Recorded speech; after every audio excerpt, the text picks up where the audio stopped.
Bismillahirrahmanirrahim.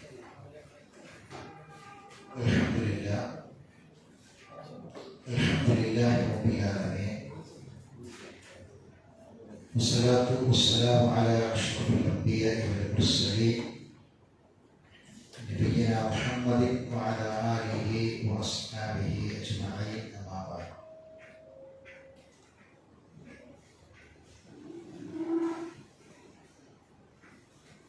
ദുൽഹജ്ജ് മാസത്തിലെ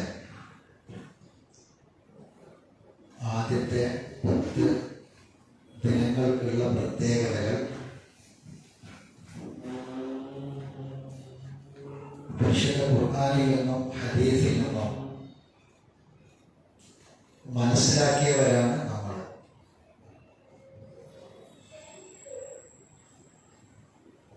അല്ലാഹു നമുക്ക് നിശ്ചയിച്ച ആയുസ് കുറെ രാവുകളും പകലുകളുമാണ്.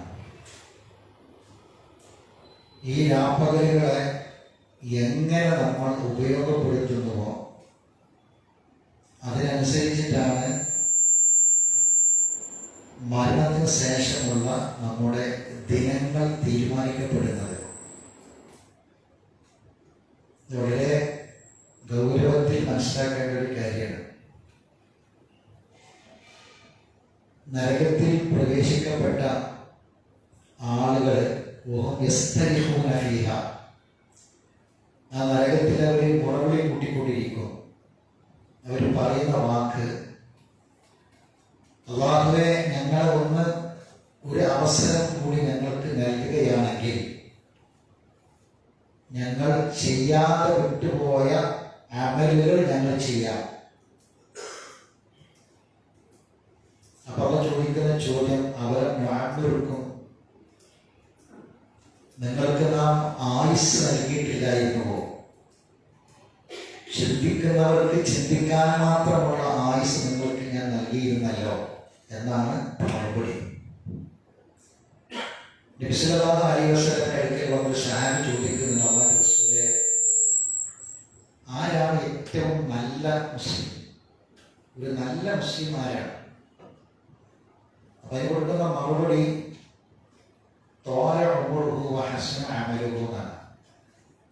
കുറേ കാലം ജീവിക്കുന്നു അയാൾ, ദീർഘായുസ് കിട്ടി. ആ ദീർഘായുസിൽ അയാൾ ചെയ്തതൊക്കെ നല്ല കാര്യങ്ങളാണ്. ഇന്ന് ദുൽഹജ്ജ് മാസം എത്രയാണ്? ഇവിടെ എത്രയാണ്? 2 അല്ലേ? അപ്പോൾ കഴിഞ്ഞ ക്ലാസിന്റെ പ്രത്യേകത അല്ല ഈ ക്ലാസ്സിന്. ഈ ക്ലാസിന്റെ പ്രതിഫലം അടുത്ത ക്ലാസ്സിന് കിട്ടൂല. കാരണം അല്ലാഹുവിന് ഏറ്റവും കൂടുതൽ ഇഷ്ടമുള്ള അമലുകളാണ് ഈ ദുൽഹജ്ജ് മാസത്തിന്റെ ആദ്യത്തെ 10 ദിനങ്ങളിലെ അമലുകൾ. റമദാൻ മാസത്തിലെ അവസാനത്തെ 10ന്റെ പ്രത്യേകത മനസ്സിലാക്കുന്ന ആൾക്കാർ പോലും ഈ ദുൽഹജ്ജ് മാസത്തിന്റെ ആദ്യത്തെ 10 ദിനങ്ങളെ പ്രത്യേകത മനസ്സിലാക്കാതെ പോവുകയാണ്.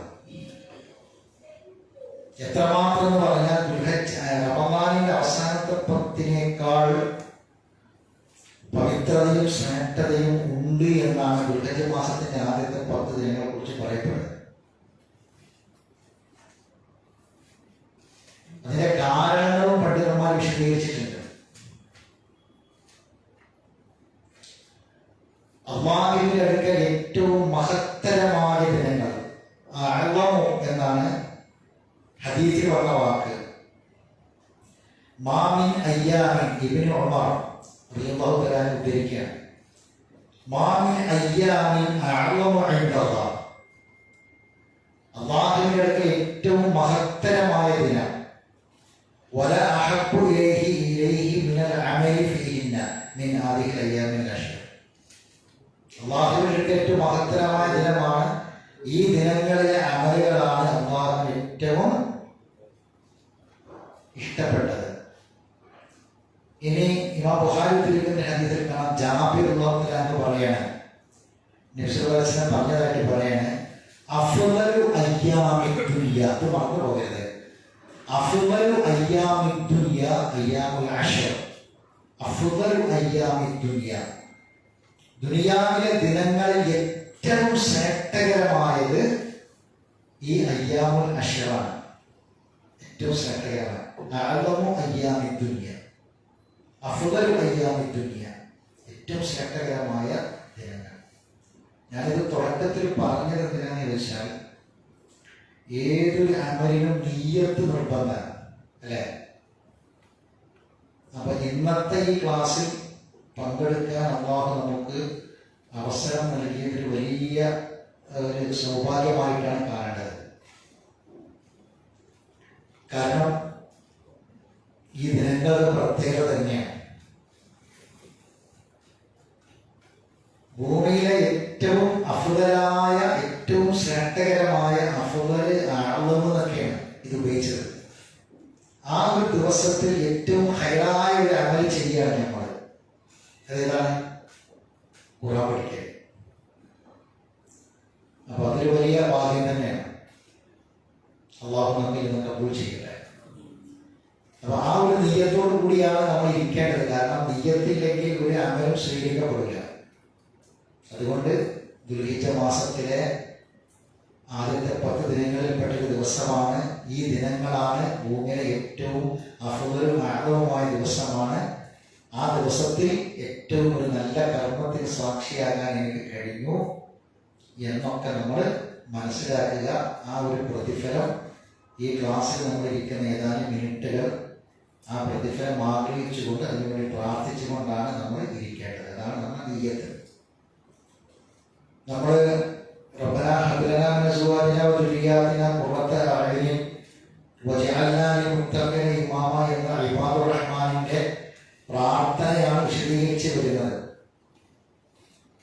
കാരണം ഇത് ഇത്രമാത്രം വിശദീകരിക്കാൻ ഏതാണ്ട് 4 ക്ലാസ്സുകളിലൂടെ നമ്മൾ വിശദീകരിക്കേണ്ടി വന്നത്, നമ്മുടെ ഹൃദയത്തിൽ നിന്ന് ഹൃദയത്തിൽ തട്ടി അല്ലാഹുവിലേക്ക് ഉയരുന്ന പ്രാർത്ഥനകളിൽ ഏറ്റവും പ്രധാനപ്പെട്ട ഒരു പ്രാർത്ഥനയാണ് റബ്ബനാ ഹബ് ലനാ മിൻ അസ്വാജിനാ. കാരണം അതിന്റെ ഉത്തരം നാളെ പരലോകത്ത് മാത്രമല്ല ഇഹലോകത്തും കാണാം എന്ന് നമ്മൾ ആഗ്രഹിക്കുന്നുണ്ട്. പരലോകത്ത് മാത്രമല്ല ഇവിടെയും കാണണം എന്ന് നമ്മൾ ആഗ്രഹിക്കുകയാണ്. നമ്മൾ ഒരിക്കലും ഒരു ദുരന്തം നമ്മുടെ കുടുംബത്തിൽ പ്രതീക്ഷിക്കുന്നില്ല. കുടുംബത്തിന്റെ കണ്ണ് തണുക്കുന്ന കൺകുളിർമ, അതാണ് നമ്മൾ റബ്ബിനോട് ചോദിക്കുന്നത്. ഈ പ്രാർത്ഥനയുടെ ആശയം അതാണെന്ന് എല്ലാവർക്കും അറിയാം. ഒരു വേദന, ഒരു കണ്ണുനീര് നമ്മൾ ആരും ആഗ്രഹിക്കണില്ല. പക്ഷേ നമ്മൾ മനസ്സിലാക്കേണ്ട ഒരു കാര്യം, എപ്പോഴും നമ്മൾ ആഗ്രഹിക്കുന്നത് പോലെ അങ്ങനെ ലഭിക്കണം എന്നില്ല. ഇപ്പൊ 2 ദിവസം മുമ്പ് നിങ്ങൾ പത്രത്തിലൊക്കെ വായിച്ചിട്ടുണ്ടാകും, കോഴിക്കോട് കടപ്പുറത്തിൽ കാറ് കത്തി. 2 ദിവസം മുമ്പാണ് കോഴിക്കോട് കടപ്പുറത്ത് ഓടിക്കൊണ്ടിരിക്കുന്ന ഒരു കാറ് കത്തി. ഒരു വ്യക്തി, മനുഷ്യൻ, അദ്ദേഹത്തിന്റെ ഉപജീവന മാർഗത്തിന്, കുടുംബത്തിന്, ഭാര്യക്ക്, മക്കൾക്ക് മഹീഷത്തിന്റെ മാർഗം തേടി വീട്ടിൽ നിന്ന് ഇറങ്ങിയ ഒരു മനുഷ്യനാണ്.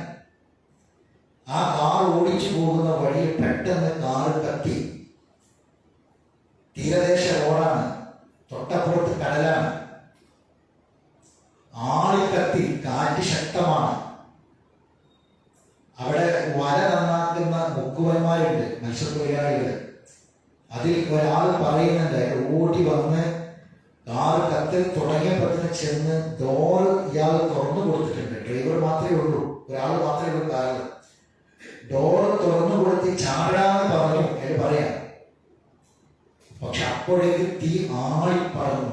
ഒരു ഭയങ്കരമായ 2-3 തവണ ആവർത്തിച്ച ശബ്ദത്തോട് കൂടിയിട്ട് തീ ആളിപ്പറന്നിട്ട് ഈ മനുഷ്യന് തുറന്നു കൊടുത്ത ഡോറിലൂടെ പുറത്ത് കടക്കാൻ കഴിഞ്ഞില്ല.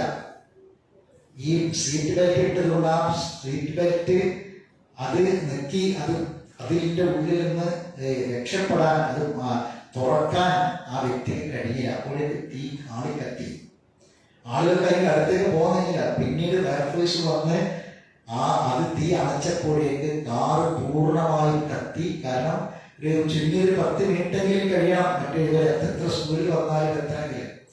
എന്നിട്ട് ആ ദിവസം അന്ന് രാത്രി 9:30 മണിക്കാണ് എൻ്റെ ചേട്ടൻ്റെ മകൻ, ഞാൻ കോഴിക്കോട് മിംസ് ആശുപത്രിയിൽ ഒരു ജോലിക്കാരനാണ്, അവൻ അയച്ചു തന്നൊരു വീഡിയോ ഉണ്ട്. ആ വീഡിയോ രാത്രി ഞാൻ കണ്ടപ്പോൾ സത്യത്തിൽ അന്ന് രാത്രി ഒരുപാട് ഉറക്കം കിട്ടാൻ ഒരുപാട് പ്രയാസപ്പെട്ടു പോയി. കാരണം ആ കാറ് കത്തിയിട്ട് ആ മനുഷ്യനെ സീറ്റ് ബെൽറ്റോട് കൂടിയിട്ട് അതിൽ ഇരിക്കണം. എന്നിട്ട് ആ ബെൽറ്റ് മുറിച്ചെടുത്തിട്ട് ഫയർഫോഴ്സ് ഉദ്യോഗസ്ഥന്മാര് പൂർണ്ണമായും കത്തിക്കരിഞ്ഞ ശരീരമാണ് സീറ്റ് നിൽക്കുന്നത്. എടുക്കുമ്പോൾ ഓരോ പാർട്സുകളും മുറിഞ്ഞ് ചാടുകയാണ്. കത്തി മുഴുവൻ കഴിഞ്ഞിട്ടുണ്ട്. ഉള്ളിലെ അവയവങ്ങൾ അതേപടി, ഉള്ളിലെ അവയവങ്ങൾ തൊലി കത്തിയിട്ട് ഉള്ളിലെ അവയവങ്ങളൊക്കെ അതേപോലെ പുറത്തേക്ക് കാണുന്ന ഭീകരമായ ഒരു രംഗം. നമ്മൾ മനസ്സിലാക്കേണ്ടത് എന്താണെന്ന് വെച്ചാൽ, ഇത് നമ്മളൊക്കെ നമ്മൾ ശരിക്കും ചാക്കിന്റെ ഉള്ളിൽ കുറെ സാധനങ്ങൾ നിറച്ചാല് ആ ചാക്ക് കത്തിയാല് അതിന്റെ ഉള്ളിലുള്ള സാധനം കത്തും. കുറെ സാധനങ്ങൾ പുറത്തേക്ക് കാണും. നമ്മളൊക്കെ ശരിക്കും കുറെ കുടലുകളും എല്ലുകളും മാംസവും ഒക്കെ നിറച്ച ഒരു ചാക്കിന്റെ ഉള്ളിലാണ്. ഒരു ചാക്കാണ് നമ്മുടെ ശരീരം. നമ്മൾ ഈ തൊലി ഒരു ചാക്കിന് സമാനം. ഒരു ചാക്കിന്റെ ഉള്ളിൽ കുറെ വസ്തുക്കൾ നിറച്ചതാണ് നമ്മൾ. ഈ തൊലി കത്തിയാൽ ഇതിന്റെ ഉള്ളിലൊക്കെ പുറത്താണ്, ഒന്നുമില്ല. നമ്മൾ ആലോചിക്കേണ്ട കാര്യം എന്താണെന്ന് വെച്ചാൽ, 2-3 പാഠങ്ങൾ നമുക്ക് ഈ വിഷയവുമായി ബന്ധപ്പെട്ട് പഠിക്കാനുണ്ട്. ഒന്നാമത്തെ കാര്യം എന്താണെന്ന് വെച്ചാൽ, ഈ മയ്യത്ത് കത്തിക്കരിഞ്ഞ് ഒടിഞ്ഞ് തൂങ്ങി എടുക്കുന്നതൊക്കെ വേറെ ആയിട്ട് വരികയാണ്. മുഖത്താകെ മുഴുവൻ തിരിച്ചറിയാൻ പോലും പറ്റാത്ത രൂപത്തിൽ മുഖം അസ്ഥികൂടം മാത്രമേ ബാക്കിയൊക്കെ കരിഞ്ഞു പോയിട്ടുണ്ട്. ഈ മയ്യത്ത് സമുദ്രങ്ങൾ ഒരു വീട്ടിൽ കൊണ്ടുവരാനുള്ളതാണ്. മനസ്സിലാക്കണം. അദ്ദേഹത്തിന് ഒരു ഭാര്യയുണ്ട്, മാതാപിതാക്കളുണ്ട്, മക്കളുണ്ട്. മക്കളും കുടുംബമുള്ള ഒരു വീട്ടിലേക്കാണ് ആ മയ്യത്ത് കൊണ്ടുവരേണ്ടത്. 4 വർഷത്തിൽ ഒന്ന് കെട്ടിപ്പിടിച്ച് കരയാൻ പോലും പറ്റാത്ത വിധമാണ് ആ മയ്യത്ത്.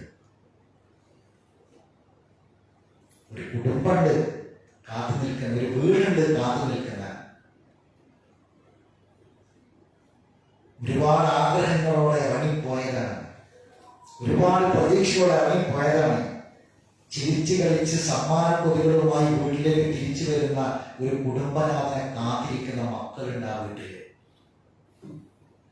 കാണുന്നുണ്ടാകുന്ന സന്തോഷം, ആനന്ദ കണ്ണീര്, കണ്ണിന്റെ സന്തോഷം, കണ്ണിന്റെ കുളിർമ, അത് ചുടുകണ്ണീരായിട്ട് തേങ്ങലും നെടുവീർപ്പുകളും പൊട്ടിക്കരച്ചിലുമായിട്ട് മാറുന്ന ഒരവസ്ഥ നിമിഷ നേരങ്ങൾ കൊണ്ട്. അതാണ് അള്ളാഹ് പറഞ്ഞത്,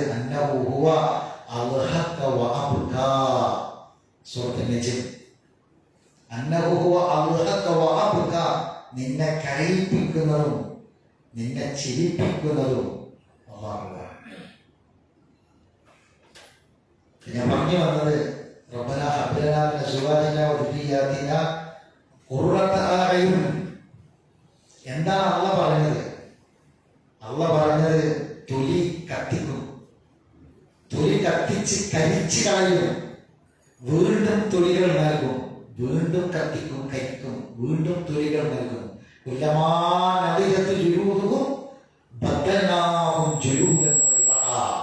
എന്തിന്? വേദന ആസ്വദിപ്പിക്കാൻ, ശിക്ഷ അനുഭവിപ്പിക്കാൻ വേണ്ടി തൊലികൾ കരിച്ച് പകരം തൊലികൾ നൽകും, വീണ്ടും തൊലികൾ നൽകും. അല്ലെ? ഖുർആനിലെ ഈ ആയത്ത് ശ്രദ്ധിച്ചു കേൾക്കാൻ ഞാൻ പറയുന്നത്. ഞാൻ ആദ്യം പറഞ്ഞ ഈ സംഭവം, കോഴിക്കോട് കടപ്പുറത്ത് കഴിഞ്ഞ ദിവസം നടന്ന ഈ സംഭവത്തെ കുറിച്ച് ഞാൻ നിങ്ങളോട് പറഞ്ഞപ്പോ നമ്മുടെയൊക്കെ മനസ്സിൽ തട്ടിയ ഒരു രംഗമുണ്ട്, ഒരു വികാരമുണ്ട്, അല്ലെ? എങ്കിൽ രണ്ടാമത് പറഞ്ഞത് അങ്ങനെ തട്ടുന്നില്ല. സുബ്ഹാനല്ലാഹ്. എങ്ങനെ? കോഴിക്കോട് കടപ്പുറത്ത് ഈ കാറ് കത്തിക്കരിഞ്ഞ ഒരു മനുഷ്യന്റെ മയ്യത്ത്, ആ മയ്യത്തും ആ കുടുംബവും, ഒരു കുടുംബമുണ്ട് ആ മനുഷ്യനെ, ആ മയ്യത്ത് വീട്ടിലേക്ക് കരിഞ്ഞ മയ്യത്ത് കൊണ്ടുവരുന്ന രംഗം പറഞ്ഞപ്പോ നമ്മുടെ ഹൃദയത്തിൽ തട്ടിയതുപോലെ ഖുർആനിൽ ഒരു ആയത്ത് കിടക്കുന്നുണ്ട്, ആ ആയത്ത് കരിക്കുമെന്നാണ്, തൊലി കരിക്കുമെന്നാണ്, വീണ്ടും കരിക്കുമെന്നാണ്. ഈ ആയത്ത് കേട്ടിട്ട് എന്തുകൊണ്ട് ആദ്യം പറഞ്ഞ സംഭവം ഏശിയതുപോലെ ഈ ഖുർആന്റെ ആയത്ത് നമ്മൾ ഹൃദയത്തിൽ തട്ടുന്നില്ല? എന്തുകൊണ്ടായിരിക്കും? മനസ്സിലാവില്ല ഞാൻ പറഞ്ഞത്? മനസ്സിലാവില്ല? എന്തുകൊണ്ടായിരിക്കും? എന്തുകൊണ്ടാണ്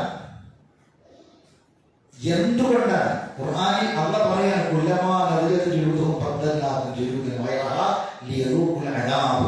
വേദന ആസ്വദിപ്പിക്കാൻ വേണ്ടി തൊലികൾ കഴിച്ച് പകരം തൊലികൾ നൽകും, വീണ്ടും തൊലികൾ നൽകും. അതുകൊണ്ട് അൻഫുസകും വഅഹ്ലീകും നാറാ വഖൂദുഹാ അന്നാസ്. മനുഷ്യൻ കത്തിക്കപ്പെടും, മനുഷ്യൻ പച്ചക്ക് കത്തിക്കപ്പെടുന്ന നരകത്തിൽ നിന്ന് നിങ്ങൾ നിങ്ങളെ മക്കളെ കാക്കണം. സുബ്ഹാനല്ലാഹ്, സൂറത്ത് തഹ്രീമിന്റെ ആയത്താണ്. നിങ്ങളെ മക്കളെ നിങ്ങൾ പച്ചക്ക് മനുഷ്യനെ കത്തിക്കുന്ന വഖൂദുഹന്നാസ്, ജനങ്ങളെ പച്ചക്ക് കത്തിക്കുന്ന നരകത്തിൽ നിന്ന് നിങ്ങളെ മക്കളെ കാക്കണം, നിങ്ങളെ തടി കാക്കണം.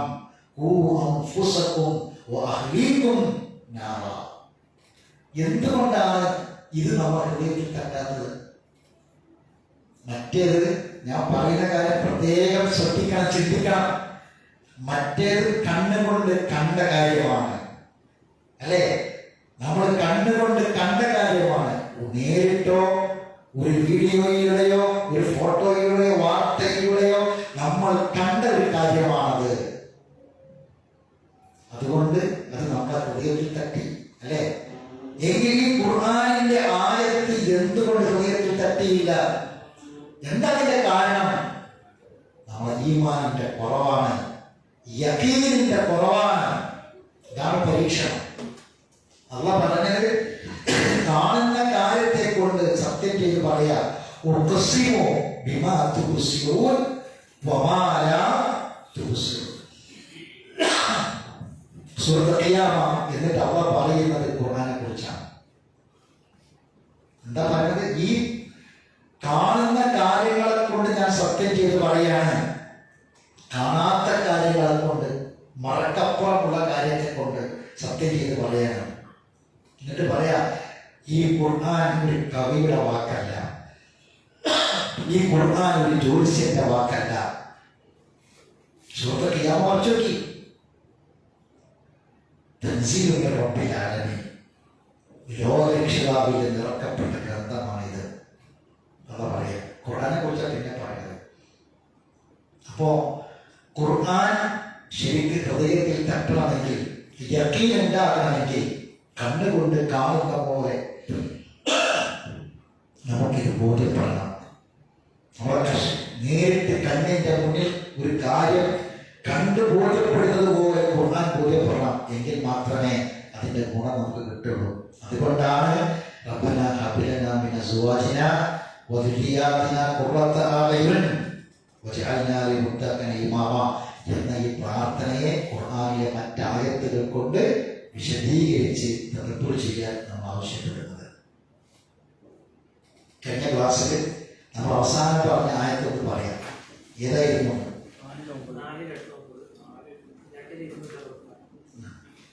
അവിടെ നമ്മൾ പറഞ്ഞത് ദുർവീയത്ത് എന്നൊരു വാക്കാണ്. കഴിഞ്ഞ ക്ലാസ്സിൽ എഴുതിയ ആളുകൾ ദുർവീയത്ത്.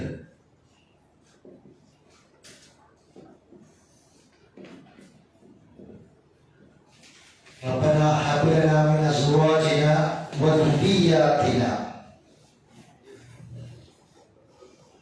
ദുർവീയത്ത്. ആ ദുർവീയത്ത് നമ്മൾ 2-3 ആയത്തുകൾ അതിൽ വായിച്ചു. ആ ആയത്തിൽ ദുർവീയത്തിന് ളുഅഫാണ്. ദുർവീയത്തിന് ളുഅഫാനെ കുറിച്ചാണ് പറഞ്ഞത്. എന്താണ് ദുർവീയത്തിന് ളുഅഫാ? നമുക്ക് ശേഷം ഒരു ദുർബലമായ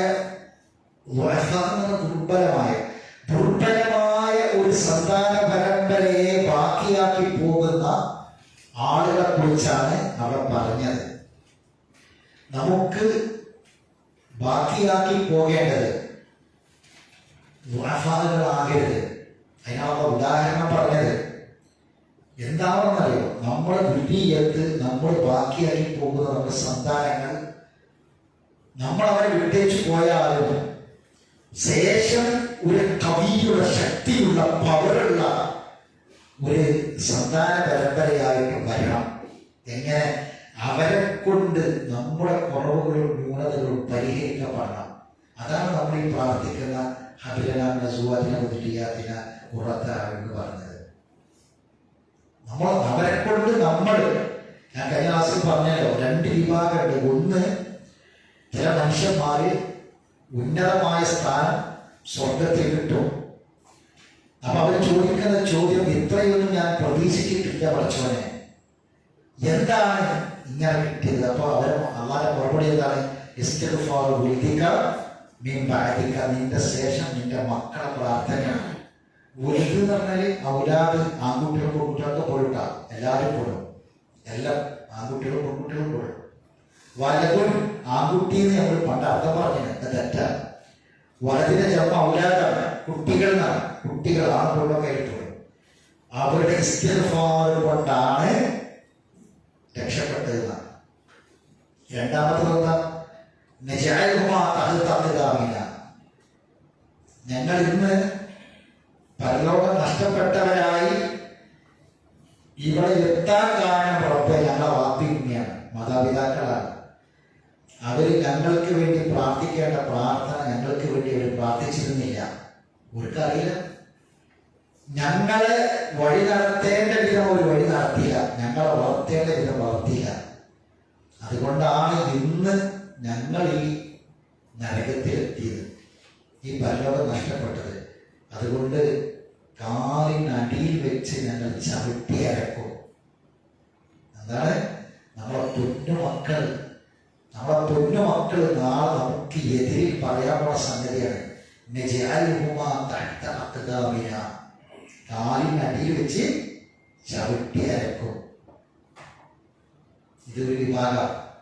മറ്റൊരു വിഭാഗം, അവരെ കൊണ്ട് നമ്മൾ രക്ഷപ്പെടുകയാണ്, മക്കളെ കൊണ്ട്. ഇതിലേതാണെന്ന് നമ്മൾ ചിന്തിക്കാം, ഏതായിരിക്കും? റബ്ബനാ ഹബ് ലനാ മിന അസ്വാജിനാ വദുരിയാതിനാ ഖുർറത അഅ്യുൻ. ഈ നേരത്തെ പറഞ്ഞ വിഭാഗത്തിൽ പെടാതിരിക്കാൻ, അത് പറഞ്ഞ വിഭാഗത്തിൽ പെടാനുള്ള പ്രാർത്ഥനയാണ്. അതുകൊണ്ടാണ് ദുരിയത്തി എന്ന വാക്കിനെ നമ്മൾ അവിടെ വിശദീകരിക്കേണ്ടി വരുന്നത്. ഇനി സൂറത്ത് ആലി ഇംറാനിലെ 38-ാമത്തെ ആയത്ത്, 3:38.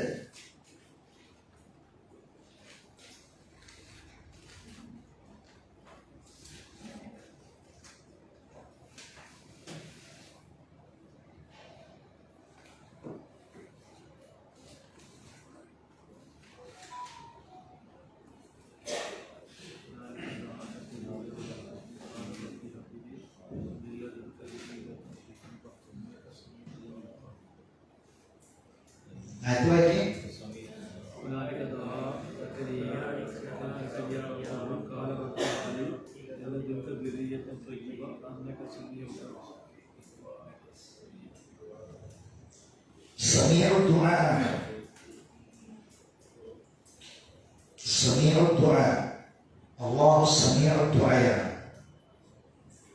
ദുആ കേൾക്കുന്നവനാണ്. അത് ദ്വാരക്കണ്ടേ? അള്ളാഹു സമീഉ ദുആ ആകണമെങ്കിൽ ആദ്യം എന്ത് വേണം?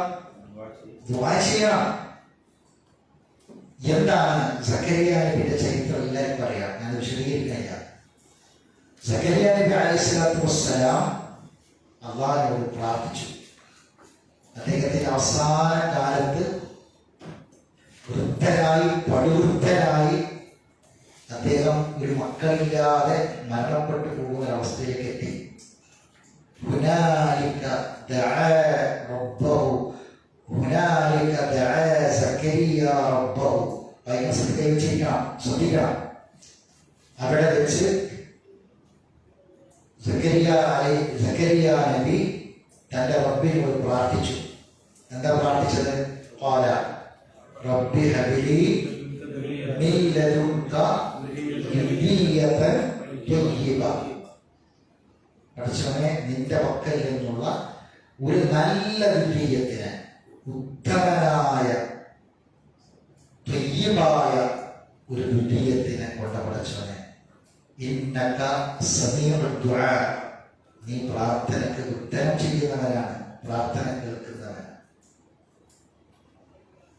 ഈ പ്രാർത്ഥന നമ്മൾക്ക് എത്ര മാതാപിതാക്കൾ ഇവിടെ ഇരിക്കുന്ന അധികം ആളുകൾക്ക് മക്കളുണ്ടാവില്ല. കുറ്റപ്പെടുത്താനല്ല കേട്ടോ, എൻ്റെ ഒരു സംസാരം കുറ്റപ്പെടുന്നതായിട്ട് വിചാരിക്കരുത്.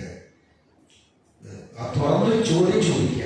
കാരണം നമ്മൾ ഈ ദുനിയാവിൽ നിന്ന് മരണപ്പെട്ടു പോയി നാളെ പരലോകത്ത് വന്നിട്ടൊരു ചോദ്യം ചെയ്യപ്പെടുന്നതിനേക്കാൾ ചില ചോദ്യങ്ങളൊക്കെ ഇവിടുന്ന് തന്നെ മരിച്ചതിന് ശേഷമുള്ള ചില ചോദ്യങ്ങൾ ഉണ്ടല്ലോ, ആ ചോദ്യങ്ങൾ ദുനിയാവിൽ നിന്ന് നമ്മളൊന്ന് ചോദിച്ചാൽ മതി. അതിന് ഉത്തരം കണ്ടെത്തിയാൽ നാളെ പരലോകത്ത് ആ ചോദ്യം നമ്മൾ രക്ഷപ്പെടും. എത്ര ആളുകൾ മക്കളുണ്ടാകുന്നതിൻ്റെ മുമ്പ് ഈ പ്രാർത്ഥന പ്രാർത്ഥിച്ചിട്ടുണ്ട്. എന്തിനാണ് സക്കറിയ പിന്നെ എത്ര മനുഷ്യന്മാർ മക്കളില്ലാതെ ജീവിച്ച് മരണപ്പെട്ടു പോയിട്ടുണ്ട്? എത്ര ആളുകൾക്ക് മക്കളില്ലാതെ നിരാശപ്പെട്ട് അവസാന മക്കളെ കിട്ടിയിട്ടുണ്ട്, കിട്ടാതെ പോയിട്ടുണ്ട്. എന്തിനാണ് സക്കറിയായുടെ ചരിത്രം അവർ ഖുർആനിൽ എടുത്ത് പറഞ്ഞത്? നമ്മൾ ചിന്തിക്കണം. എന്തിനാ പറഞ്ഞത്? പ്രവാചകന്മാരെ ചരിത്രമൊക്കെ പറഞ്ഞു തരുന്നത് നമുക്ക് പാഠം ഉൾക്കൊള്ളാൻ. ഇത് മക്കളില്ലാത്തൊരു മനുഷ്യൻ പ്രാർത്ഥിക്കേണ്ട പ്രാർത്ഥന മാത്രമല്ല. മക്കളില്ലാത്തവർക്ക് മക്കളില്ലാത്ത സങ്കടങ്ങളോട് ആരെങ്കിലും പറഞ്ഞിട്ടുണ്ടെങ്കിൽ, കല്യാണം കഴിഞ്ഞ് 4 കൊല്ലമായി 5 കൊല്ലമായി മക്കളുമില്ല, കുട്ടികളില്ല, 10 കൊല്ലമായി മക്കളില്ല എന്നൊരാൾ നിങ്ങളോട് പറഞ്ഞാൽ, ദുആ ചെയ്യണട്ടോ എന്ന് പറഞ്ഞാൽ, ഹജ്ജിന് പോകുന്ന ഉംറക്ക് പോകുന്ന ആളുകളോട് ആ പുണ്യഭൂമിയിൽ ചെന്നിട്ട് നിങ്ങൾ എനിക്ക് വേണ്ടി പ്രാർത്ഥിക്കണട്ടോ എന്ന് പറഞ്ഞാൽ, നമ്മളോട് ആരും പറഞ്ഞാലും നമ്മൾ അവർക്ക് പറഞ്ഞു കൊടുക്കേണ്ടത് ഈ ക്ലാസ്സിൽ ഇരിക്കുന്ന, ഇന്ന് ഈ ക്ലാസ് കേൾക്കുന്ന മുഴുവൻ ആളുകളോടും എനിക്കുള്ള വസിയത്ത്, നമ്മോട് ആരെങ്കിലും മക്കളില്ലാത്ത വിഷയം പറഞ്ഞാൽ ഈ നമ്പർ നിങ്ങൾ ഓർത്തു വെക്കണം. ഈ നമ്പർ നിങ്ങൾ ഓർത്തു വെക്കണം. സൂറത്ത് ആൽ ഇംറാനിലെ 38-ാമത്തെ ആയത്തിലെ പ്രാർത്ഥന നിങ്ങൾ പ്രാർത്ഥിക്കണം എന്ന് പറഞ്ഞു കൊടുക്കണം. നിങ്ങൾ എന്ത് ചികിത്സ ചെയ്തോളി, ഏത് ഹലാലായ ചികിത്സയൊക്കെ ചെയ്തോളി. ആരാന്റെ ബീജെടുത്ത് ഏതെങ്കിലും ഒരു ബീജ ബാങ്കിൽ നിന്ന് ബീജെടുത്ത് കുത്തിവെച്ച് ഗർഭമുണ്ടാക്കാൻ പാടില്ല, ഹറാമാണ്. ബീജ ബാങ്കിൽ നിന്ന് ബീജം സ്വീകരിച്ച് സന്താനം ഉണ്ടാവരുത്. പിന്നെന്ത് ചെയ്യാം? സ്വന്തം ഭർത്താവിന്റെ ബീജം കൊടുക്കാം. സ്വന്തം ഭർത്താവിന്റെ ബീജം എടുത്തിട്ട് ഭാര്യയിൽ നിക്ഷേപിക്കാം. അത് തരക്കില്ല. കാരണം എന്താണ്? അതിന് നാച്ചുറലായിട്ട് അള്ളാഹു നിക്ഷേപിക്കുന്ന രൂപത്തിലുള്ളതിന് പവർ കുറഞ്ഞത് കൊണ്ടും ശക്തി കുറഞ്ഞത് കൊണ്ടും ആണെങ്കിൽ എന്ത് ചെയ്യാം. അതല്ലാതെ ഏതെങ്കിലും ബീജം നാരദത്തിൽ എടുത്തിട്ട് ചെയ്യുന്ന പരിപാടി പാടില്ല. പറഞ്ഞത് ഇത് വളരെ പ്രധാനപ്പെട്ട കാര്യമാണ്. അതിൽ കൂടുതൽ പറഞ്ഞത് മാത്രം. ശരി, ഇനി എന്ത് ഹലാലായ ചികിത്സ നമ്മൾ ചെയ്താലും ചില കേസുണ്ട്, ഒരു തകരാറ് ഡോക്ടർമാർ നോക്കിയിട്ട് കാണില്ല. ചില ഡോക്ടർമാർ ആരും നോക്കിയിട്ട് ഒരു തകരാറും കാണില്ല. പെണ്ണിനും തകരാറില്ല, ആണിനും തകരാറില്ല, പക്ഷെ മക്കൾ ഉണ്ടാകുന്നില്ല. പറഞ്ഞു കൊടുക്കണം. ഈ നമ്പർ മറക്കരുത്. ആൽ ഇംറാനിലെ 38-ാമത്തെ ആയത്ത് 3:38 മറന്നു പോകരുത്. നമ്മൾ പറഞ്ഞു കൊടുക്കുക, പ്രാർത്ഥിക്കണം. എന്താ പ്രാർത്ഥിക്കേണ്ടി? റബ്ബി ഹബ്ലി മിൻ ലദുൻക ദുർരിയതൻ ത്വയ്യിബതൻ ഇന്നക സമീഉദ് ദുആ. ഇതിനൊരു പവറുണ്ട്, ഇതിനൊരു ശക്തിയുണ്ട്. കാരണം ഇതിന്റെ നേരെ ആയത്തൊക്കെ ഒന്ന് വായിച്ചു നോക്കിയിട്ട് നിങ്ങൾ അപ്പൊ കാണാം, എല്ലുകളൊക്കെ ഉരുമ്പിപ്പോയി, പേശികളെല്ലാം അവശനായി, എല്ലാ നിലക്കുമുള്ള ശക്തിയും ക്ഷയിച്ച് ഭാര്യ ഭർത്താവ് രണ്ടാളും ഒരു പ്രകൃതിപരമായി ഒരു സന്താനം ഉണ്ടാകാനുള്ള എല്ലാ ഭൗതികമായ കാര്യവും കഴിഞ്ഞ ശേഷമാണ് ഇതിന്റെ ബാക്കി എന്താ അറിയോ? ഉത്തരം കൊടുത്തുള്ള ഫനാദതുൽ മലായിക വഹുവ ഖായിമുൻ യുസല്ലി ഫിൽ മിഹ്റാബ്. സുബ്ഹാനല്ലാഹ്. മലക്കുകൾ വിളിച്ചു പറയാം, ദുആ ആരോട്? അല്ലാഹുവോട് ദുആ ചെയ്തു. അല്ലാഹുവോട് മാത്രം ദുആ ചെയ്താൽ മതി. വേറൊരു കേന്ദ്രത്തിനും സന്താനലബ്ധിക്ക് വേണ്ടി പോകരുത്. വേറൊരാളോടും പ്രാർത്ഥിക്കരുത്. വേറൊരു ശക്തിയോടും പറയരുത്. വേറൊരു കേന്ദ്രത്തിലേക്കും കുഞ്ഞിനെ തേടി പോകരുത്. മനസ്സിലായില്ലേ? റബ്ബിനോട് പറയാ. അപ്പോ മലക്കാണ് വിളിക്കണത്. മലക്കുകൾ വിളിച്ചു പറയാണ്, അദ്ദേഹം മെഹ്റാബിൽ നിസ്കരിച്ചു കൊണ്ടിരിക്കുകയാണ്. ബൈത്തുൽ മുഖദ്ദസിന്റെ മെഹ്റാബിൽ, ആ മെഹ്റാബ് ഇന്നും ബൈത്തുൽ മുഖദ്ദസിലെ മസ്ജിദുൽ അക്സയിലുണ്ട്. മസ്ജിദുൽ അക്സയിൽ ആ മെഹ്റാബ് ഇന്നുണ്ട്.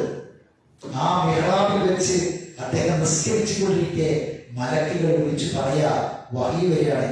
എന്താണ്? അന്നല്ലാഹ യുബശ്ശിറുകി, അന്നല്ലാഹ യുബശ്ശിറുക, അന്നല്ലാഹ യുബശ്ശിറുക, അല്ലാഹു ഇതാ താങ്കൾക്ക് സന്തോഷ വാർത്ത അറിയിക്കുകയാണ്. ബിയഹ്യാ, യഹ്യ എന്ന കുട്ടിയെ കൊണ്ട്. പേര് വരെ അള്ളാഹുവാണ്. കുട്ടിനെ മാത്രമല്ല, പേരിട്ടിട്ട് കുട്ടിനെ കൊടുക്കുകയാണ്. യഹ്യ എന്ന സന്താനത്തെ കൊണ്ട് സന്തോഷ വാർത്ത അറിയിക്കുന്നു. മുസദ്ദിഖൻ ബികലിമത്തിൻ മിനല്ലാഹി വസയ്യിദൻ വഹസൂറൻ നബിയ്യൻ വനബിയ്യൻ മിനസ്സാലിഹീൻ. പ്രാർത്ഥനയുടെ പവർ നോക്കി നിങ്ങൾ. ആ പ്രാർത്ഥനയുടെ വിത്തരത്തിന്റെ പവർ നോക്കി. എങ്ങനെയുള്ള കുട്ടിയാണ്? അല്ലാഹുവിന്റെ വചനത്തെ ശക്തിപ്പെടുത്തുന്ന പ്രവാചകനായിരിക്കും ഈ മകനും. പിന്നെയോ വസയ്യിദൻ വഹസൂറൻ വനബിയ്യൻ മിനസ്സാലിഹീൻ. നേതാവാണ്, ആത്മനിയന്ത്രണമുള്ളവനാണ്, നല്ലവനാണ്.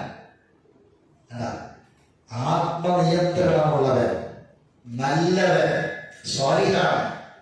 മാത്രമല്ല നേതാവാണ്. അതിന്റെ വേറെ വാക്കാണ് ഇമാമ്. അതിന്റെ വേറെ വാക്കാണെന്ത്? ഇമാമ്. മനസ്സിലായില്ലേ? അപ്പോ അള്ളാഹുവിനോട് പ്രാർത്ഥിച്ചപ്പോ അള്ളാഹു സന്താനത്തെ കൊടുത്തു. മാത്രമല്ല എങ്ങനെയുള്ള സന്താനത്തെ നമ്മളൊക്കെ ആഗ്രഹിച്ചു പോകുന്ന ഗുണങ്ങളുള്ള നമ്മളെ മക്കൾക്ക് എന്തൊക്കെ മൂല്യങ്ങൾ, എന്തൊക്കെ ഗുണങ്ങൾ നമ്മളെ മക്കൾക്ക് ഉണ്ടാകാൻ ആഗ്രഹിക്കുന്നുണ്ടോ ആ ഗുണങ്ങളെല്ലാം അടങ്ങിയ ഒരു മകനെ കൊണ്ടിതാ അള്ളാഹു സന്തോഷ വാർത്ത അറിയിക്കുന്നു എന്നാണ്. അപ്പൊ വിദ്യത്ത് ത്വയ്യിബത്താകണം. അതിന് മുമ്പേ പ്രാർത്ഥിക്കണം. നമുക്ക് മക്കളൊക്കെ ഇവർക്ക് വയസ്സായി, ഇപ്പൊ മക്കളൊന്നും ഉണ്ടാവില്ല. നമ്മളെ കാലൊക്കെ കഴിഞ്ഞു. ശരി, ഇനി നമുക്ക് തലമുറക്ക് കൊടുക്കല്ലോ, അല്ലേ? നമ്മളെ മക്കൾക്ക് കൊടുക്കല്ലോ, നമ്മളെ തലമുറക്ക് കൈമാറല്ലോ. വളർന്നു വരുന്ന മക്കളുണ്ടല്ലോ, അവർക്ക് പറഞ്ഞു കൊടുക്കാലോ. അപ്പോ മക്കൾ ഉണ്ടാകാതെ ഞാൻ നേരത്തെ ചോദിച്ചത്, ഞാൻ പറഞ്ഞ കുറ്റപ്പെടുത്തല്ല. നമ്മൾ എത്ര ആൾക്കാര് നമുക്ക് മക്കൾ ഉണ്ടാകുന്നതിന് മുമ്പ് ഈ പ്രാർത്ഥിച്ചിട്ടുണ്ട്. ഇത് ഖുർആനിൽ കിടക്കല്ലേ, അല്ലേ? ഖുർആൻ നമുക്ക് ഇമാമല്ലേ? ഇത് കാണണ്ടേ, ഇത് പഠിക്കണ്ടേ? എത്ര മുസ്ലിമീങ്ങൾ ഇതൊക്കെ പുറത്ത് പഠിക്കണ്ടേ? എത്ര മുസ്ലിമീങ്ങൾക്ക് ഖുർആനിന്റെ ഒരു ആയത്തിലത് എത്ര മുസ്ലിമീങ്ങൾക്ക് അറിയും? നമ്മൾ വലിപ്പം പറയാൻ, ഖുർആനിന്റെ അനുയായികൾക്ക് വലിപ്പം പറയാനല്ലാതെ നമ്മളത് തുറന്നിട്ടില്ല, പഠിച്ചിട്ടില്ല, ചിന്തിച്ചിട്ടില്ല.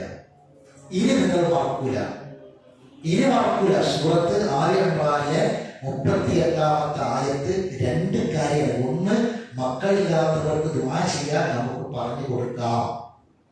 നമ്മൾ ഇനി ദ്വാരക്കാട്ടാണ് ആയിക്കോട്ടെ പറഞ്ഞ ഈ ഭാഗത്ത് കൊള്ളൂല. നമ്മളോട് പറയുമ്പോൾ നമ്മൾക്ക് പറഞ്ഞു കൊടുക്കുക, ഈ പ്രാർത്ഥന ഇത് പ്രാർത്ഥിക്കേണ്ടിട്ടെന്ന് പറഞ്ഞു കൊടുക്കുക. ഞാനും പ്രാർത്ഥിക്കാന്ന് പറയാം. ഒന്ന്. രണ്ടാമത്തേത്, നമ്മളെ മക്കൾ, നമ്മളെ കുടുംബം, വരുന്ന തലമുറ അവർക്ക് പറഞ്ഞു കൊടുക്കുക, മക്കളെ ഈ പ്രാർത്ഥന മക്കൾ ഉണ്ടാകാൻ മുമ്പേ പ്രാർത്ഥിച്ചോളി. ആ പ്രാർത്ഥന ഉത്തരായിട്ട് കിട്ടിയ മോനാകട്ടെ നമ്മളെ മോനെ. എങ്ങനെ? നമ്മൾ കുട്ടികൾ ഉണ്ടാകാൻ മുമ്പേ ഇത് പ്രാർത്ഥിച്ചിട്ട് ആ പ്രാർത്ഥനയ്ക്ക് കിട്ടുന്ന ഉത്തരവാകട്ടെ നമ്മളെ മക്കള്. അപ്പം അത് ഖുർആനിൽ പറഞ്ഞ മാതിരി ഹസ്ബൂറാകും, സ്വാലിഹാകും, ത്വയ്യിബാകും. ഇതൊക്കെ നമുക്ക് കിട്ടും. ശരി. അപ്പൊ റബ്ബനാ ഹബ് ലനാ മിൻ അസ്വാജിനാ വദുരിയാതിനാ എന്ന് പറഞ്ഞ ഈ ദുരിയത്താണ് ഞാൻ ഈ പറഞ്ഞത്. അപ്പൊ നമ്മൾ കുറെ ഇതൊന്നും നമ്മൾ ചെയ്യാതെ നമ്മൾ ദുരിയാതിനാ ഖുർറത്ത അഅ്യുൻ എന്ന് പറഞ്ഞാൽ ആ ഖുർറത്ത അഅ്യുൻ ആകൂല. അപ്പൊ അതുകൊണ്ട് ഇപ്പൊ നമ്മൾ ചിന്തിക്കുമ്പോൾ നമുക്ക് മക്കളൊന്നും അങ്ങനെ പ്രാർത്ഥിച്ചിട്ട് കിട്ടിയതല്ല. കാരണം നമുക്കത് അറിയില്ലായിരുന്നു. ഇങ്ങനെ ആയത്ത് ഖുർആനിൽ ഉള്ളതും ഇത് പ്രാർത്ഥിക്കേണ്ടിയിരുന്നു എന്ന് നമുക്ക് അറിയില്ലായിരുന്നു. ശരി, എങ്കിൽ അല്ലാഹുവിനോട് ഇസ്തിഗ്ഫാർ ചോദിക്കുക. ഇപ്പൊ നമ്മൾ പഠിച്ചല്ലോ, ഇത് മനസ്സിലാക്കിയിട്ട് പ്രാർത്ഥന പ്രാർത്ഥിക്കുക. നമ്മൾ വരുന്ന തലമുറക്ക് അത് പകർന്നു കൊടുക്കുകയും ചെയ്യാം. ഇനി 13:38 സൂറത്ത് റഅദ്.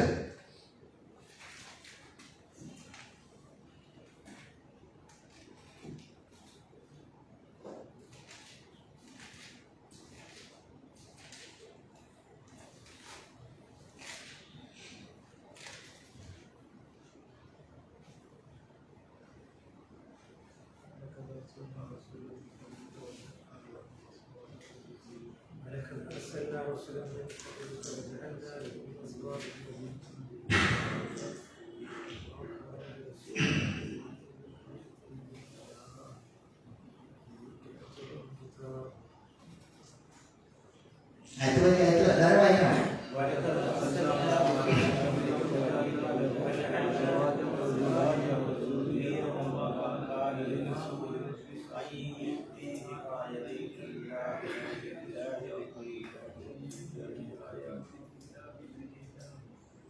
അസ്വാജ് ദുർദിയാത്ത്,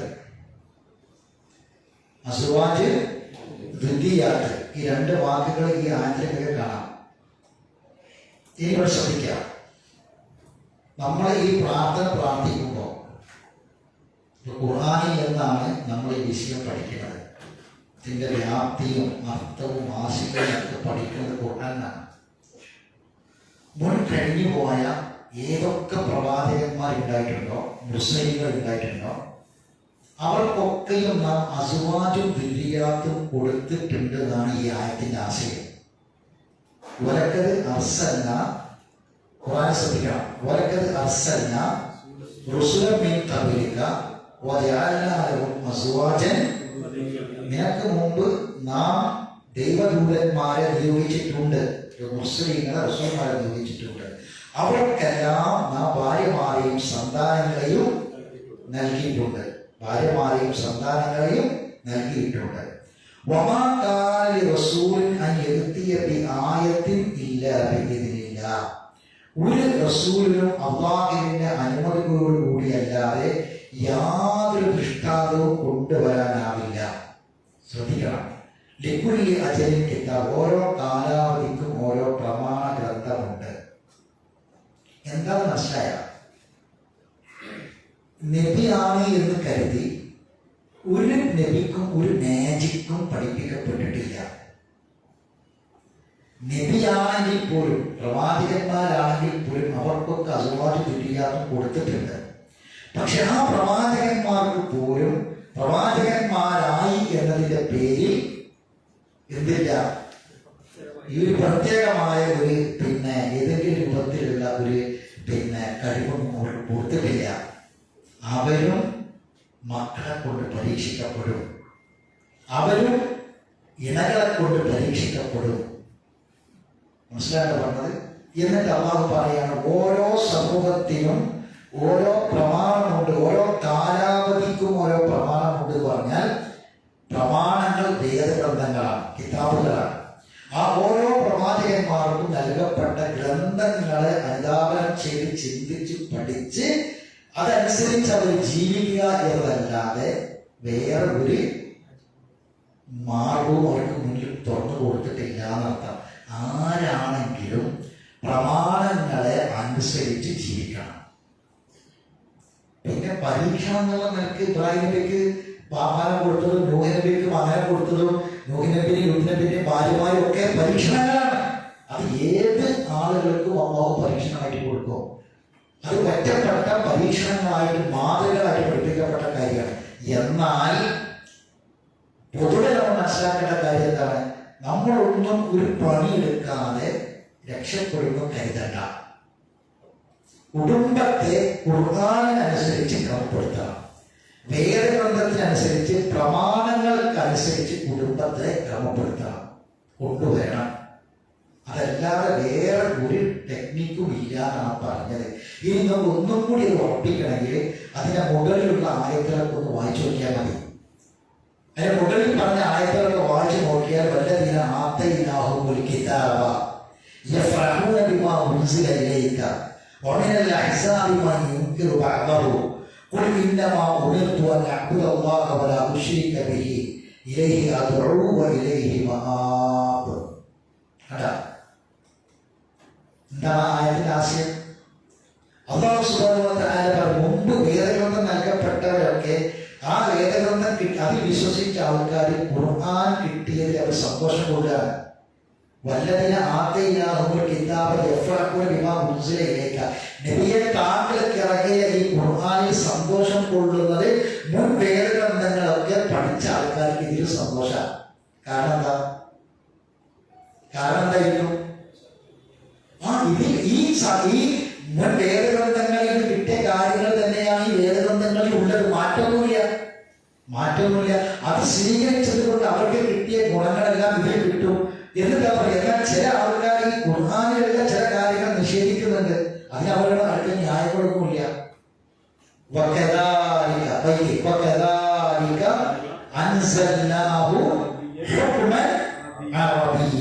അറബി ഭാഷയിലുള്ള ഒരു ന്യായപ്രമാണം നാം ഇതാ അവതരിപ്പിച്ചിരിക്കുന്നു. അപ്പൊ അറബി ഭാഷയിലുള്ള ന്യായപ്രമാണം ഖുർആനാണ്. ഈ നമ്മളിപ്പോ ഏത് ഭാഷയിലാണ് പ്രാർത്ഥിക്കുന്നത്? അറബി ഭാഷയിലാണ്. അപ്പൊ അതിന്റെ അർത്ഥം അറിയണം, അറബി പഠിക്കണം, അറബി ഭാഷ പഠിക്കണം, ആശയം അറിയണം, അർത്ഥം അറിയണം. എന്നിട്ട് ദുആ ചെയ്യേണ്ടത് ഏത് ഭാഷയിലാ? അറബി ഭാഷയിൽ ദുആ ചെയ്യണം. മനസ്സിലാക്കണം. ആശയം അറിഞ്ഞ് അർത്ഥം അറിഞ്ഞ് മനസ്സിലാക്കിയിട്ട് അറബി ഭാഷയിൽ ദുആ ചെയ്യണം. അപ്പൊ നിങ്ങൾക്കും ഇതാ ഈ അറബി ഭാഷയിൽ ഒരു പ്രമാണം കിട്ടിയിട്ടുണ്ട്.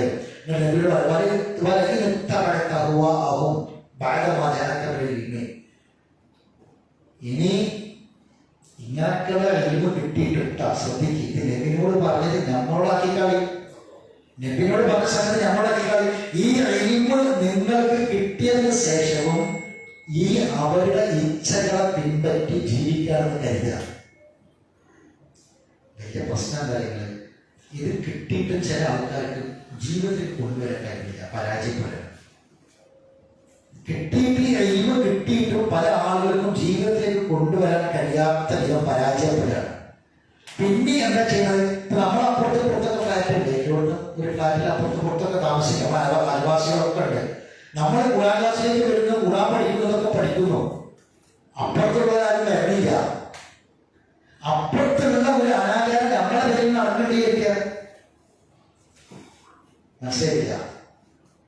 നമ്മൾ ഖുർആൻ ക്ലാസ്സിൽ വരുന്നു, ഖുർആൻ പഠിക്കുന്നു, ഹദീസ് പഠിക്കുന്നു, ഇതൊക്കെ പഠിക്കുന്നു. അപ്പുറത്തുള്ള വീട്ടുകാരുണ്ട്. അവരാരും പഠിക്കാൻ പോകുന്ന ആൾക്കാരുന്നല്ല. ഒരു സിനിമക്കും സദസ്സിനും നാടകത്തിലും കറങ്ങാൻ ടൂറൊക്കെ പോലെ മാത്രമേ ഉള്ളൂ. നമ്മളതിനൊക്കെ പോണ ആൾക്കാർ, ഖുർആനൊക്കെ പോണ ആൾക്കാരാ. അവിടെ നടക്കുന്ന ഒരു അനാചാരം നമ്മളെ പേരിൽ നടക്കണമെന്ന് വെച്ചോളി. മനസ്സിലായില്ല? ഈ ഖുർആൻ ക്ലാസ്സിന് പോയതിന്റെ കാര്യമുണ്ടോ? മനസ്സിലായില്ല? ഞാൻ തുറന്നാ പറഞ്ഞുതരാം. അപ്പുറത്തെ പേരിൽ കുട്ടിന്റെ ബർത്ത്ഡേ ആഘോഷിക്കുകയാണ്. അപ്പുറത്തെ പേരിൽ കുട്ടിന്റെ ബർത്ത്ഡേ കേക്ക് മുറിച്ച് ആഘോഷിക്കുകയാണ്.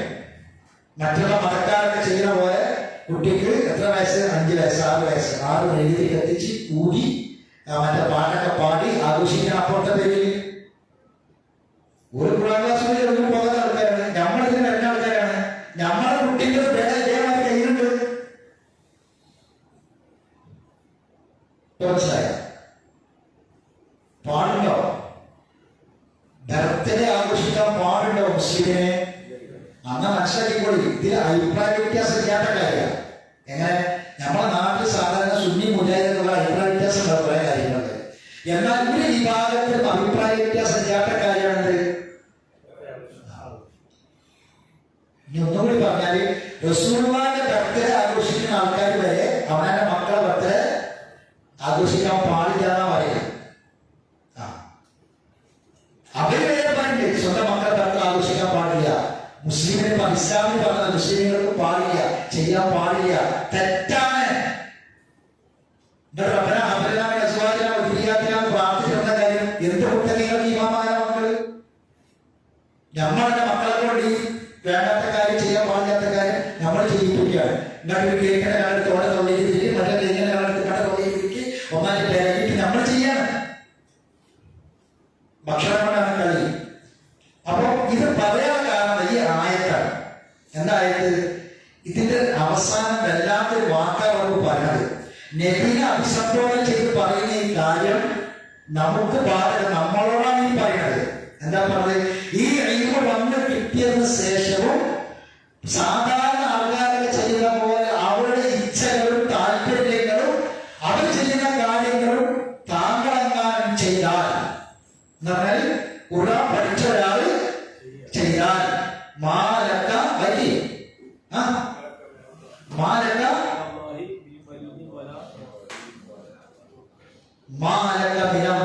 അള്ളാഹുവിന്റെ അടുക്കൽ നിന്ന് നിനക്ക് ഉണ്ടായിരിക്കുകയില്ല നീ വലിയ വല വാക്ക്, ഒരു കാവൽക്കാരനും ഒരു രക്ഷാധികാരിയും. ഒരു കാവലും കിട്ടൂല, ഒരു രക്ഷയും കിട്ടൂല. ആരടുക്കൽ നിന്ന്? അള്ളാഹുവിന്റെ അടുക്കൽ നിന്ന്. നമ്മളെ കുട്ടികൾ പുറത്തൊക്കെ ഇറങ്ങി പോകുമ്പോൾ, ഇപ്പൊ നമ്മൾ അധ്യയന വർഷം നാട്ടിലൊക്കെ തുടങ്ങിയല്ലോ, നമ്മളെ കുട്ടികളെ ഇറങ്ങി പോകുമ്പോൾ നമ്മൾ ആരെ ഏൽപ്പിക്കൽ? നമ്മളെ കുട്ടികൾ സ്കൂളിൽ മദ്രസക്കും കോളേജിലൊക്കെ പോകുമ്പോൾ ആരെ ഏൽപ്പിക്കൽ? അള്ളാഹെ ഏൽപ്പിക്കാണ്. അള്ളാഹ് പറയാണ്, ഇങ്ങനത്തെ വേണ്ടാത്ത കാര്യങ്ങൾ ചെയ്തിട്ട് അങ്ങനെ ജീവിക്കുകയാണെങ്കിൽ അള്ളാഹുവിന്റെ അടുക്കൽ ഒരു കാവൽ കിട്ടൂല, ഒരു രക്ഷ കിട്ടൂല. മാലക മിനല്ലാഹി വലിയ വലാ വാഖ്. ഈമാനുള്ളവന് പേടിയുണ്ടാവും. ഈമാനുള്ളവന്റെ ഹൃദയത്തിൽ പേടിയുണ്ടാവും. കാരണം പടച്ചോൻ കൈവിട്ടാൽ പിന്നെ ആരുണ്ടായിട്ടെന്താ കാര്യം? ആരില്ലെങ്കിലും പടച്ചോണ്ടെങ്കിൽ ഒന്നിനും പേടിക്കണ്ട. അതല്ലേ നമ്മളെ ഈമാൻ. അതാണ് നമ്മളെ ഈമാൻ. നമ്മളെ കുട്ടിയൊക്കെ അള്ളാന്റെ കാവലുണ്ടാവില്ല, നമ്മളെ കുട്ടിയൊക്കെ അള്ളാഹ് രക്ഷ ഉണ്ടാവില്ല എന്ന് പറഞ്ഞാൽ നമ്മളെ ബേജാറാക്കേണ്ട കാര്യമാണ്. പറഞ്ഞു വരുന്നത് റബ്ബനാ ഹബ് ലനാ മിൻ അസ്വാജിനാ വദുരിയാതിനാ ഖുറത അഅ്യുനിൻ വജഅൽനാ ലിൽമുത്തഖീന ഇമാമാ എന്ന ഈ പ്രാർത്ഥനയുടെ വ്യാപ്തിയെ സംബന്ധിച്ചാണ് പറഞ്ഞു വരുന്നത്. ഈ പഠനം, ഈ അറിവ്, ഖുർആനിലൂടെയുള്ള ഈ അറിവ് നമ്മുടെ പ്രാർത്ഥനയ്ക്ക് കൂടുതൽ ശക്തി കിട്ടും. ആ പ്രാർത്ഥന അള്ളാഹു കൂടുതൽ കബൂൽ ചെയ്യാൻ കാരണമായി തീരുകയും ചെയ്യും. അള്ളാഹു അതിനെ അനുഗ്രഹിക്കുമാറാവട്ടെ. അറിവില്ലായ്മ വന്നുപോലെ തെറ്റുകുറ്റങ്ങൾ അള്ളാഹു കുറ്റപ്പെടുത്തി മാഫാക്കി തരട്ടെ. മരണപ്പെട്ടുപോയിട്ട് അള്ളാഹു മാഫിറത്ത് മഹമത്തും പ്രദാനം ചെയ്യട്ടെ. രോഗികളായ ആളുകൾക്ക് അള്ളാഹു രോഗശമനം പ്രദാനം ചെയ്യട്ടെ. നമ്മുടെ മക്കളെ അള്ളാഹു സ്വാലിഹായ മക്കളാക്കി തീർക്കട്ടെ. നമ്മുടെ കുടുംബത്തിൽ അള്ളാഹു മനസ്സമാധാനം പ്രദാനം ചെയ്യട്ടെ. നമ്മുടെ ജോലിയിലും നമ്മുടെ മനുഷ്യത്തിന്റെ മാർഗത്തിലും നമ്മുടെ കച്ചവടത്തിലും എല്ലാം അള്ളാഹു നിഅമത്തും ബർക്കത്തും പ്രദാനം ചെയ്യുമാറാവട്ടെ. അള്ളാഹു സുബ്ഹാനഹു വ തആല അവന് ഏറ്റവും ഇഷ്ടപ്പെട്ട ഈ ദുനിയാവിലെ ഏറ്റവും മഹത്തായ ഈ ദിനത്തിൽ നമ്മൾ കേട്ട അള്ളാഹുവിന്റെ കലാമ്, നമ്മൾ പഠിച്ച കലാമ്, നമ്മൾ ഓതിയതും നമ്മളെ കൈവിരലുകൾ സാക്ഷിയായി പഠിച്ചവനെ നാളെ പരലോകത്ത് ഖുർആൻ നമുക്ക് അനുകൂലമായി സാക്ഷി പറയും. ആ സാക്ഷിത്വത്തിൽ നമ്മളെ എല്ലാവരെയും അള്ളാഹു ഉൾപ്പെടുത്തി അനുഗ്രഹിക്കുമാറാവട്ടെ. അള്ളാഹു സുബ്ഹാനഹു വ തആല അവന്റെ കലാമ് പഠിക്കുന്ന വ്യക്തിയായി മരണം വരെ അള്ളാഹു നമ്മളെ മാറ്റിത്തരട്ടെ. ഇതിൽ നിന്നുള്ള എല്ലാ തടസ്സങ്ങളെയും അള്ളാഹു കാത്തുരക്ഷിക്കുമാറാവട്ടെ. അള്ളാഹുവിന്റെ കലാമ് പഠിക്കാനുള്ള ഇഷ്ടം അള്ളാഹു നമുക്ക് വർദ്ധിപ്പിക്കുമാറാവട്ടെ. അള്ളാഹു ഈമാനോടുകൂടി ജീവിച്ച് ഈമാനോടുകൂടി മരിക്കാൻ സഹായിക്കുമാറാവട്ടെ. എല്ലാവിധ അപകടങ്ങളിൽ നിന്നും, അപകട മരണങ്ങളിൽ നിന്നും, ദുരന്തങ്ങളിൽ നിന്നും, അത്യാപത്തുകളിൽ നിന്നും, മാരകമായ വേദനയേറിയ രോഗങ്ങളിൽ നിന്നും നമ്മളെയും നമ്മുടെ പൊന്നു മക്കളെയും നമ്മുടെ മാതാപിതാക്കളെയും നമ്മുടെ കുടുംബത്തെയും അള്ളാഹു കാത്തുരക്ഷിക്കുമാറാവട്ടെ. ربنا تقبل منا انك انت السميع العليم وتب علينا انك انت التواب الرحيم واخر دعوانا ان الحمد لله رب العالمين. سبحانك اللهم وبحمدك اشهد ان لا اله الا انت استغفرك واتوب اليك.